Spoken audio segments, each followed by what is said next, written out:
మనతో మాట్లాడడానికి TPCC chief Mahesh Kumar Goud గారు ఉన్నారు. సార్, ఈ కామెంట్స్ ఎట్లా చూస్తారు?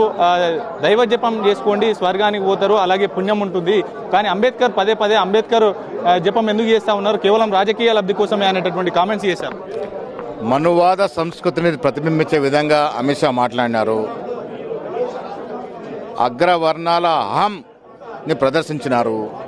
అంబేద్కర్ దేవుడి తర్వాత దేవుడిగా పూజించే ఈ దేశంలో అంబేద్కర్ గారిని ఆ రకంగా అవమానించడం అనేది అమిత్ షా యొక్క అహంకారానికి, దానికి వత్తాసు పలుకుతున్న మోడీ గారి అహంకారికి, ఆ ఇద్దరికి రాజ్యాంగం పట్ల ఉన్న నమ్మకం మీద మాకు అనుమానాలు వ్యక్తమవుతా ఉన్నాయి. రాజ్యాంగాన్ని సమూలంగా మార్చుకోవాలని చూస్తున్న ఈ నేతలు అంబేద్కర్ గురించి మాట్లాడిన తీరు ప్రజలు గ్రహిస్తూ ఉన్నారు. మేము కాంగ్రెస్ పార్టీ తీవ్రంగా ఖండిస్తూ ఉంది.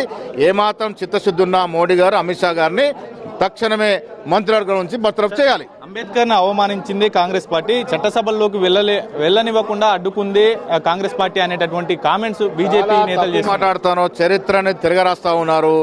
మహారాష్ట్రలో అంబేద్కర్ గారు ఓటమి పాలైతే తిరిగి క్యాబినెట్ లో చేర్చుకున్న ఘనత నెహ్రూ గారిది. ఇది చరిత్రలో ఒక భాగము. ఇది తెలుసుకొని మాట్లాడితే బాగుంటుంది. ఫైనల్ గా ఏం చెప్తారు సార్? ఏం డిమాండ్ చేస్తా ఉన్నారు? ఎట్లా ఉండదు? అమిత్ షా గారిని తక్షణమే బర్తరఫ్ చేయాలి. ఏమాత్రమైన క్యాబినెట్ లో ఉండడానికి అర్హులు కాదు.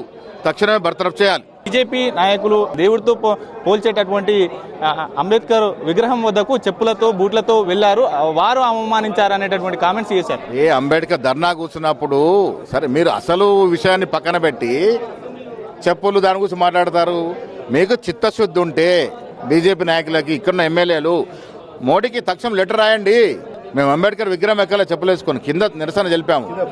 ఫ్లోర్ అది ఏదో పసలేని మాటలు ఎందుకు మాట్లాడుతూ ఉన్నారు? మీకు చిత్తశుద్ధి ఉంటే తక్షణమే లెటర్ రాయండి మోడీ గారికి, అమిత్ షాను విత్డ్రా చేయాలని క్యాబినెట్ నుండి. అది చిత్తశుద్ధి అంటే. వెంటనే కేంద్ర క్యాబినెట్ నుంచి హోంశాఖ మంత్రి అమిత్ షాను బర్తరఫ్ చేసే వరకు ఈ పోరాటం ఆగబోదు అనేటటువంటి కామెంట్స్ చేస్తున్నటువంటి పరిస్థితి అయితే ఉంది. కెమెరా పర్సన్ నర్సింగ్తో రాజు, స్వతంత్ర టీవీ, హైదరాబాద్.